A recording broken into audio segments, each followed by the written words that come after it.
can you? You can't hear a thing I'm saying. That's the way it's supposed to be.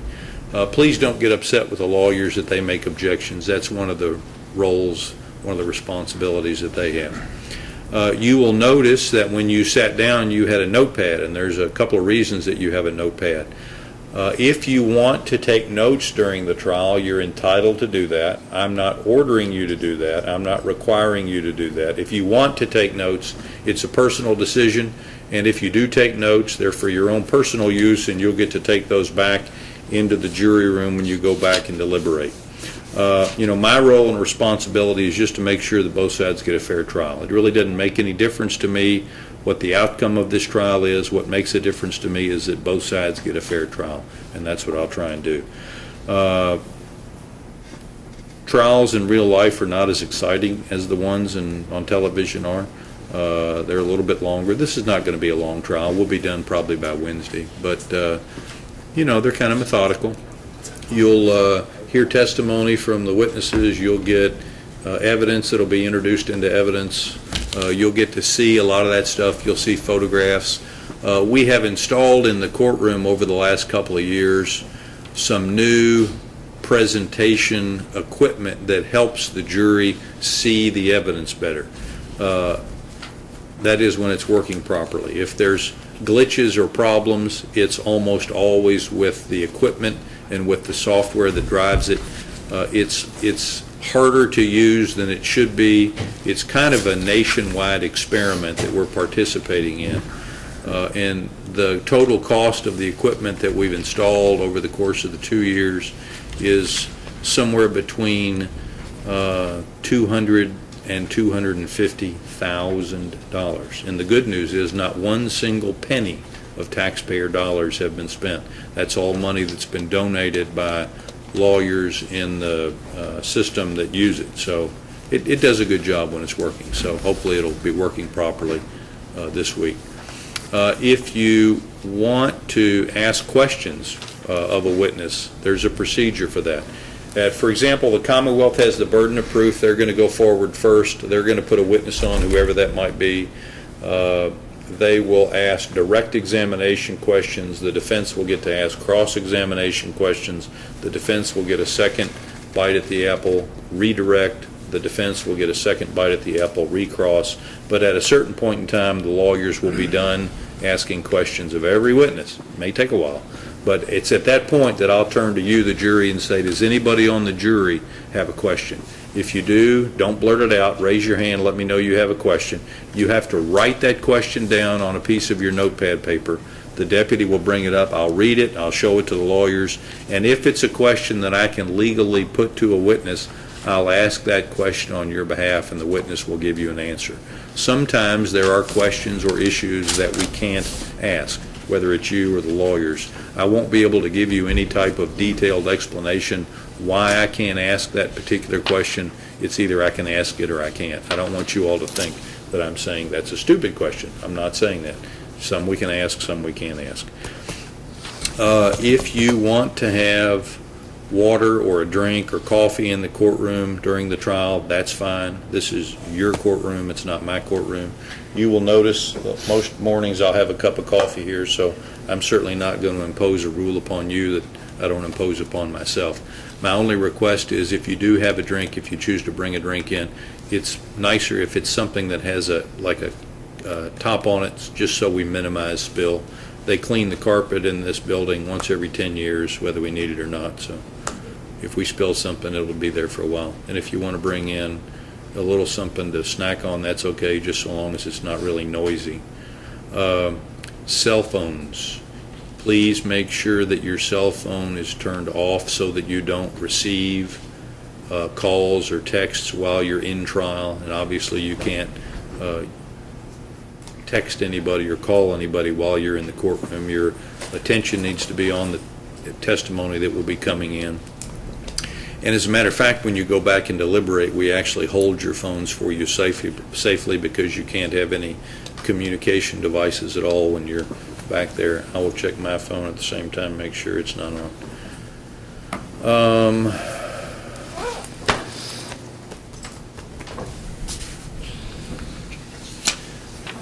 alternate jurors. Typically, we seat 14 people. We need to have 12 to deliberate. Because somebody was missing, we're down to 13. So if everybody stays healthy at the end of the trial, we'll randomly select one of you to be the alternate juror.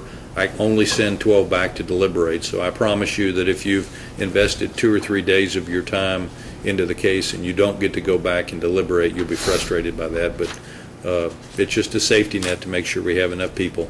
You still get $12.50 a day for jury duty. Were you all aware that that amount, $12.50 a day for jury duty, is not set by the judicial system? It's set by the Kentucky legislature, and it's terribly inadequate. I would encourage you all to call your legislator and tell them that $12.50 a day for jury duty is ridiculous. If you get picked on federal jury duty, they get paid $50 a day. That's better, but it's still not good enough. So I just want to make sure you understand that's not my rule or a rule that's set by the judicial system. Every year we propose increase in jury pay, and every year our legislature votes it down. There was a bill to this year, but I'm not sure what happened to it.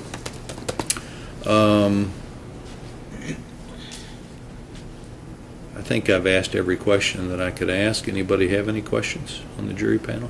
Oh, let me tell you about breaks during the day.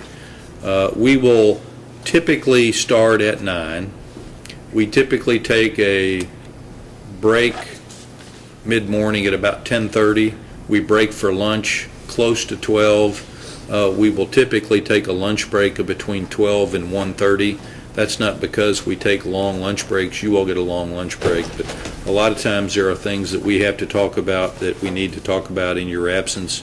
There are other case issues that I have to deal with the other, I don't know how many cases I have now, 1,200, 1,300 cases. Something comes up, I may have to have an emergency hearing, but typically your lunch break will be from 12 to 1:30. We come back, we'll take another mid-afternoon break about 3:30, and then we try and release you for the day at about 5. Whatever day you get the case to go back and deliberate, that one may keep you here later in the day than 5 o'clock, so be prepared for that. A courtroom's kind of a weird place because it's the only adult institution that I can think of where grown-ups have to ask another grown-up for permission to go to the bathroom.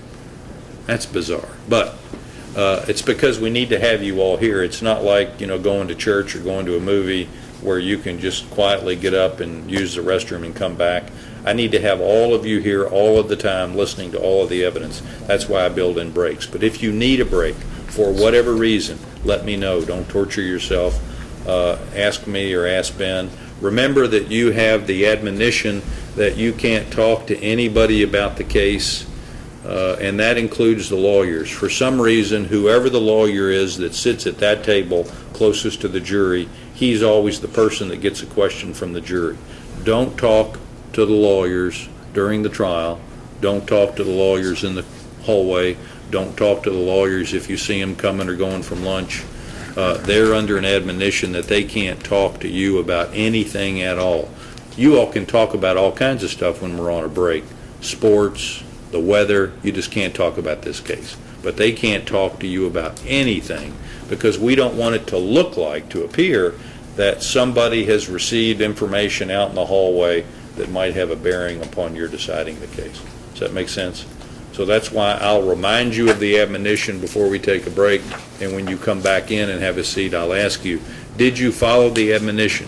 And that means you didn't discuss the case with anybody else, and you didn't conduct any independent investigations. Man, there's a lot of rules, aren't there? Whew. All right. The opening statements on behalf of the Commonwealth. Thank you, Your Honor. Fingers crossed. Thank you.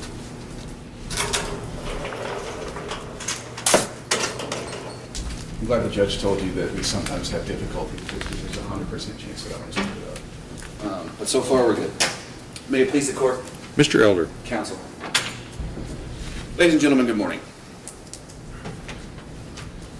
Defendant lived at 833 South Jackson Street. There were 2 guns in the rafters of the garage There was a gun case and ammunition for that gun, in the house. The defendant is a convicted felon. He's guilty of being a convicted felon in possession of a handgun. Now, November the 30th, 2012, this case is old. One of the older cases I've seen, probably one of the older cases the judge has. But the witnesses are going to be here, you're going to hear from them. I ask you to bear with us because it is almost 5 years old at this point. But on November the 30th, 2012, the defendant was the subject of a drug investigation. Pursuant to that drug investigation, the police executed a search warrant at 833 South Jackson Street. Detective Brad Beckham was the lead detective in that case. He will tell you that this was the first time he'd ever done a search warrant. He's a relatively new officer back then. He'll tell you that the search warrant he drafted and got signed by a judge didn't quite cover the entire residence. He had some concerns about the garage and whether or not the language of his warrant had covered that garage. So he asked Miss Stephanie Flint, who also lived there, can we search the garage? And she said yes, and she signed a consent to search form to that effect. So they had a search warrant for the house, but they got consent to search the garage. That's a little unusual, but like I said, it was his first warrant, so he learned as he went a little bit.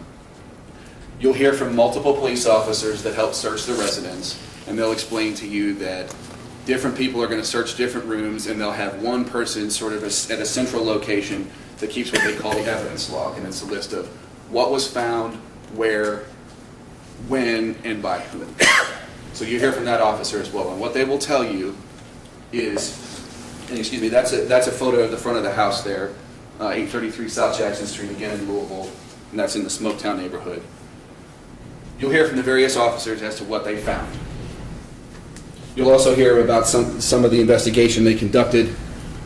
But what we're really here to talk about, ladies and gentlemen, are these two guns found in the rafter of the garage. If you look there, and I have a closer up view for you here in a second, but those are the guns that they found. There's a closer view. A .40 caliber Smith & Wesson and a Raven Arms 25.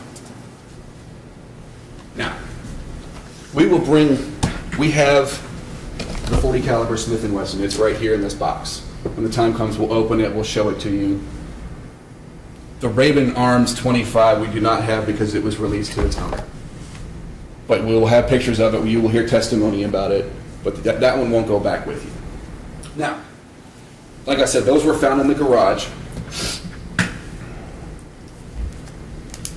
The gun case, which you also see here, was found in the house, sitting on top of a refrigerator in the basement, open just like you see there. There's a magazine in there as well, and you can probably see it from where you're standing, and if my head's in the way, I'm sorry, but it says .40 Smith & Wesson Pistol 4, which is one of the guns that we found, the larger of the two in the picture I just showed you. Also in the house, and you may not be able to, I think you can read that again, ammunition for that gun. .40 caliber Smith & Wesson, yet again. That was found in the master bedroom closet. So we have the guns in the garage, the gun case in the basement, the master bedroom in the closet. Ladies and gentlemen, at the end of this trial, we're going to ask you to go back there after you've heard the evidence about what was found, about who was there. We're going to ask you to go back, apply that evidence to the instructions you're given, and use your common sense. And we hope that your common sense will tell you if he's living there and these items are throughout the house, he's in possession. There will not be any dispute in this case that the defendant's a convicted felon. He'll stipulate to that, so you won't hear any evidence about that. But the evidence will be about was he in possession of it or not. And we submit to you that under these facts and circumstances, applying your common sense, he was. And we'll ask you to find him guilty. Thank you. Thank you, Mr. Elder. Opening statements on behalf of Mr. Hickman. Mr. McLeod. May it please the court, McLeod. counsel. The case is very simple. And what you're going to find is that the officer, however, knew he was. He had a search warrant. Looks like possibly it wasn't going to cover the span of the garage. So Stephanie Flint who has 3 children with Mr. Hickman, says you can search the garage. And she'll sign, and you'll see this, a consent form. So she gives consent to go and search the garage. She's going to tell you, she's going to come in and testify that her aunt and her boyfriend lived there at the time. Times are just tough. She's a single mother with 3 kids. He's paying child support, has his own place, and actually had always lived at 625 East Ormsby Street, not 833 Jackson Street. And you'll see this document that'll come in that we got from the Department of Transportation, that his last change of address was February 13th of 2004. It doesn't mean he doesn't go over there. They didn't get along, but they had children together. And so he would come over every couple weeks, every week. He might pick up the kids, and he'd take them out, and he'd provide them things and buy them shoes and do what parents separated do. And not only that, but I've got to hand it to him that the relationship is such that they didn't poison the kids or anything. So they talk well about each other. Which you also find that during this time period as well, that she was seeing someone else. And that wasn't a problem because he was good to the children and wasn't trying to replace Maurice. And Maurice was a good father. So the fact that he's there, we don't care. He's gonna go there because he has 3 children there. And not only that, but I said, so what are you paying child support? He goes, I actually paid it all up because of his tax returns over the years. He paid in advance and does that. He's paid it all the way in advance that so the children are emancipated. But he still goes and, of course, takes them out. And I got a 12 and a 14-year-old. Believe me, like tennis shoes aren't inexpensive, and shirts and soccer and basketballs are now not like when I was a kid, and there's no such thing as Converse Chucks anymore. No one's wearing those. But he provides for those children. What you'll also hear, and what I think that picture shows, and what I should have done very early on, and I've been on the case since its inception, is had Stephanie go and take pictures of the garage. And you'll notice that the picture you saw was very focused up in this corner. Okay? The house is packed. There's 3 adults, there's Stephanie, there's 3 kids, there's an aunt and a boyfriend that live there. But when you move in together, very often, there's no car that parks in that garage. That becomes the default storage area. That garage is packed. And up inside of there is where it is. And there's no reason he goes into the garage. There's nothing there.